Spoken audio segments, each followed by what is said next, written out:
The International Committee of the Red Cross will coordinate the aid on the ground. The United States has welcomed the Gaza aid agreement. National Security Council spokesperson Adrienne Watson said the Biden administration welcomes the announcement by Qatar on the deal to deliver medicine to hostages held in Gaza by Hamas. White House Mideast Czar Brett McGurk was also in Doha earlier this week for meetings with Qatari leaders on the same issue.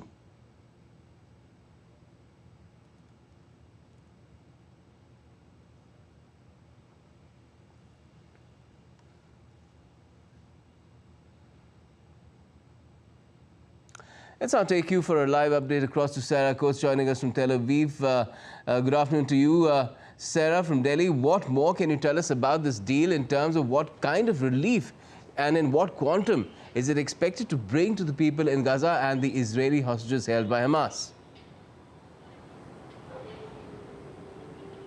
Yes, hello, good afternoon. Well, look, just in the last few minutes, these two Air Force planes that did leave Qatar a little earlier today, they have just touched down at El Arish Air Base, that's in Egypt. They're now being inspected by Israeli forces before this aid and this medicine is sent through the Rafah border crossing into the Gaza Strip. Now, this deal is in two parts. Firstly, it provides medicine, crucial medicine, to around 45 of these hostages. We do need to remember that they have been held now inside the Gaza Strip, many of them with severe underlying illnesses for more than 100 days. And there's been a lot of concern over their welfare, given a lot of these people are over the age of 80. Now, the other part means that there will be more aid, more medicine, more food to the more than 2 million Palestinians who so desperately need it. But look, the challenge here is the logistical part of it. This is one part that we do understand that Hamas was very, very concerned about, given that this medication for the hostages, these 45 people,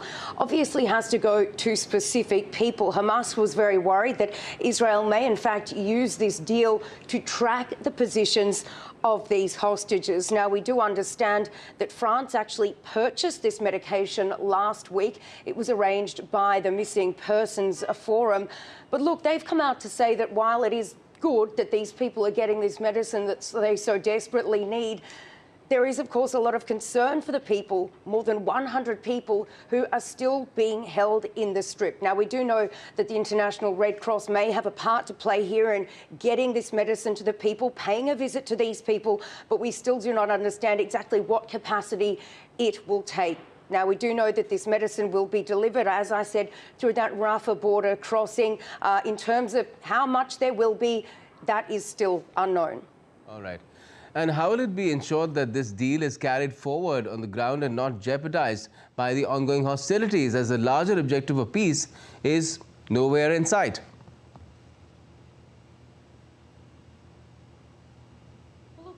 Been one of the problems of getting aid out to these Palestinians in need throughout this conflict that has been going on for more than 100 days. Once it gets to this Rafah border crossing, simply due to the hostilities, the airstrikes, it is really, really hard for these aid groups to actually distribute this to the people that need it, especially given places like we're talking about in the north of the Strip.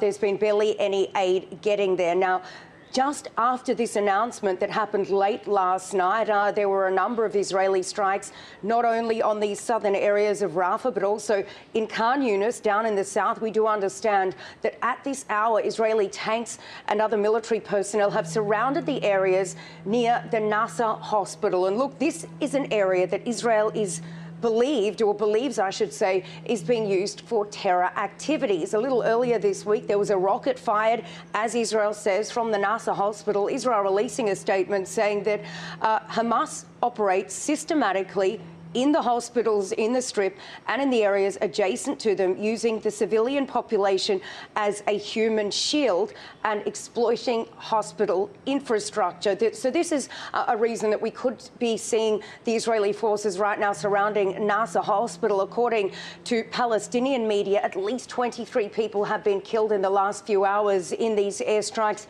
including a number of children. Now, in addition to this, the Israeli military also says that it has found a terror tunnel underneath the Salah al-Din road, which is, of course, that main road that connects the north to the south of the Strip. It says it's taken that tunnel out, but it believes it was being used for fighters to travel from the northern part of the Strip to the south and backwards the other way. So look, these are the updates from the ground. So it really will be very interesting to see this afternoon just how and this aid will be distributed throughout the Strip. Yes, and we'll track that with you, Sarah Coates in Tel Aviv. Thank you for joining us for the moment. Now, as Sarah was mentioning,